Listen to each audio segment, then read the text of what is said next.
ఇచ్చినటువంటి నిధులు అందుకనే రేపు ముఖ్యమంత్రి ఉప ముఖ్యమంత్రి ఇద్దరు కూడా ప్రధాని కలుస్తున్నారని వార్తలు వస్తున్నాయి. కేంద్రం ఏ రంగా తెలంగాణకు సహకరిస్తుందో అనేటువంటిది కూడా చూడాల్సిన అంశంగా కనపడుతుంది రేపు పొద్దున రానున్న రోజుల్లో.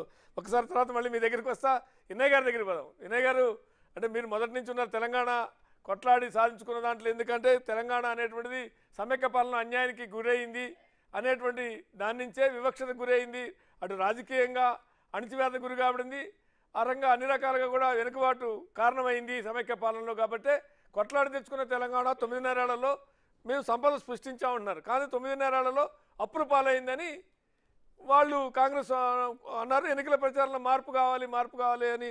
సరే, పథకాలను చూసేసారా, మార్పు కావాలని కోరుకొని వేసారా. ప్రభుత్వం, కొత్త ప్రభుత్వం వచ్చింది. కొత్త ప్రభుత్వం రాగానే రాష్ట్ర ఆర్థిక పరిస్థితిని, కరెంటు విద్యుత్ పరిస్థితిని ప్రజల ముందు ఉంచే ప్రయత్నం చేస్తే దానికి కౌంటర్ ఆల్రెడీ టీఆర్ఎస్ కూడా కౌంటర్ ఇచ్చే ప్రయత్నం చేస్తుంది. ఎట్లా చూడాలి ఈ పరిణామాలు?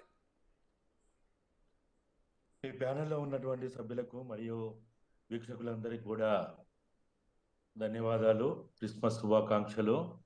అయితే నేను మొన్న ఈ స్వేదపత్రం పేరుతోటి ఏదైతే ఒక తతంగం జరిగిందో, తెలంగాణ భవన్ అదొక పవిత్రమైనటువంటి తెలంగాణ ఆకాంక్షలు నెరవేర్చడానికి ఏర్పడ్డటువంటి అనేక మంది త్యాగాల ద్వారా ఏర్పడ్డటువంటి తెలంగాణ భవన్లో ఇదంతా వింటూ ఉంటే, చూస్తూ ఉంటే దెయ్యాలు వేదాలు వల్లించినట్టు అనిపించింది నాకైతే. ఈ దెయ్యాలు వేదాలు వల్లించడం అనేది ఇక అది ఏ విధంగా ఉంటుందో మనందరికీ తెలుసు.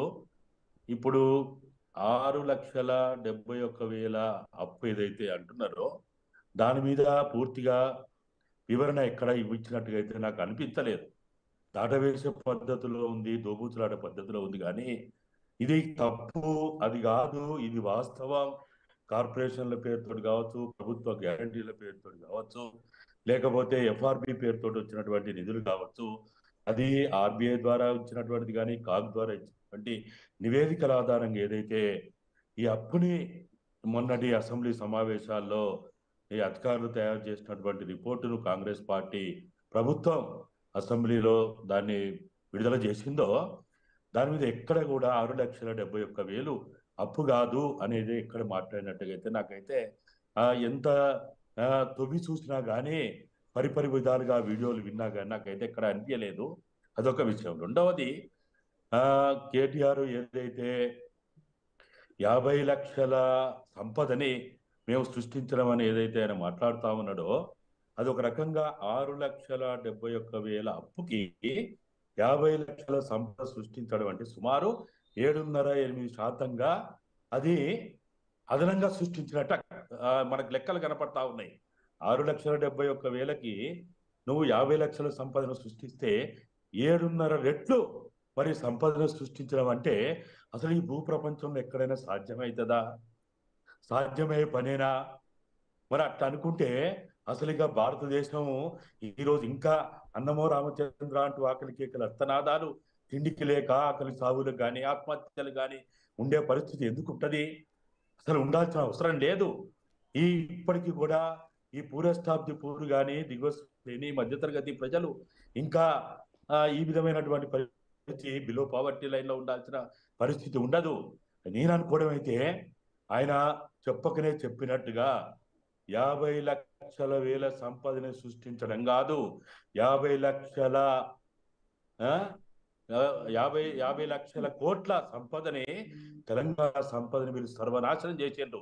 అది సర్ఫకాజ్ భూములు కావచ్చు, పైగా భూములు కావచ్చు, కాందిశీకుల భూములు కావచ్చు, వక్ బోర్డ్ భూములు కావచ్చు, లేకపోతే ఎండోన్మెంట్ భూములు కావచ్చు, హైదరాబాద్ చుట్టూ ఉన్నటువంటి అత్యంత విలువైనటువంటి భూములు ఏవైతే సుమారు 46,000 ఎకరాల భూములు ఏవైతే ఒక్కొక్క ఎకరము కోట్లాది 100 కోట్ల రూపాయల విలువ చేసేటువంటి భూమును వీళ్ళు సర్వనాశనం చేసి దారాదత్తం చేసినటువంటి, కొల్లగొట్టినటువంటిది ఇవాళ ఏదైతే మనకు కనపడతా ఉన్నదో 50 లక్షల సంపదను సృష్టించడం కాదు, 50 లక్షల సంపదను దోచుకున్నారు, దాచిపెట్టుకున్నారు, మందికి దీన్ని తాకట్టు పెట్టిండ్రు. కాబట్టి ఇవాళ వాళ్ళు చెప్పేది వినయ్ గారు, వినారెడ్డి గారు, అంటే వాళ్ళు చెప్పేది ఏంటి? ఇగో భద్రాద్రి యాదాద్రి సంపద సృష్టించాం, దానివల్ల రేపు రానున్న రోజుల్లో ఇంత ఆదాయం ఇది వస్తుంది, దానివల్ల విద్యుత్ ఉత్పత్తి జరిగి అది ఆదాయం లాగానే చూడాలి. ఇగో కాళేశ్వరం ప్రాజెక్ట్ నిర్మించాం, దానివల్ల సాగునీటి స్థిరీకరణ అంటే సాగు విస్తరణ పెరిగింది, స్థిరీకరణ కూడా పెరిగింది, ఇన్ని లక్షల ఎకరాలు ఉంది. దానివల్ల రేపు పొద్దున ధాన్యం ఉత్పత్తి కావచ్చు, ఇతర ఆహార పంటల ఉత్పత్తి కావచ్చు, ఇతర ఉత్పత్తి అవుతాయి. దానివల్ల ఇంత రైతాంగానికి ఆదాయం రావటం అంటే ప్రభుత్వానికి ఆదాయం రావటం, ఈ రకమైన గణాంకాలు వాళ్ళు చెప్తున్నారు. ఇది సంపద సృష్టి అనరన్న దీన్ని. ఏ ఏ మాత్రం కూడా అవగాహన ఉన్న వాళ్ళు ఎవ్వరు కూడా ఇది మా వల్ల సంపద సృష్టింపబడ్డది, అదనపు ఆదాయం వచ్చింది, అదనపు ఆదాయం వస్తే ఆదాయంలో నిలువ అనేది ఇంకా ప్రజలకు ఉంటే ఇవాళ ఇట్లుండకపోవు. ఇవాళ స్కూళ్ళ మీద కానీ, అంటే విద్యారంగం మీద కానీ, వైద్య రంగం మీద కానీ, లేకపోతే టెక్నాలజీ మీద కానీ ఇవాళ ఎక్కడ ఏమాత్రమైనా కానీ వీళ్ళు సంపదని అరే ఇప్పుడు ఓఆర్ఆర్ నిర్మిస్తే, లేకపోతే ఎయిర్పోర్ట్ నిర్మిస్తే, లేకపోతే లేకపోతే లేకపోతే 6 వే రోడ్లు, అదంతా కూడా కేంద్ర ప్రభుత్వం. మనం టోల్ ట్యాక్స్ కడుతున్నాం. ఇవాళ ఒకప్పుడు నిజాం కాలంలో చుట్టు పన్ను, రహదారి పన్ను ఉండేది పశువులకి. ఇవాళ పశువులకు ఉన్నటువంటి రహదారి పన్ను ఇవాళ మనుషులకు వచ్చింది. మరి ఇది అభివృద్ధి? ఇది అభివృద్ధికి సంకేతమా? రహదారి పన్ను కట్టేటువంటి మానవ సమాజం ఉందంటే ఇది అభివృద్ధికి సంకేతం కాదు. అభివృద్ధికి సంకేతం అంటే ఆదివాసీ ప్రాంతాల అభివృద్ధి చెందడం, వైద్య రంగంలో, విద్యారంగంలో, ఉపాధి రంగంలో అభివృద్ధి చెందడం. ఇలా ఎక్కడ సంపద సృష్టించబడ్డది? వస్తాం, మళ్ళీ మీ దగ్గర వస్తా. జయప్రసాద్ గారు, ఇక్కడ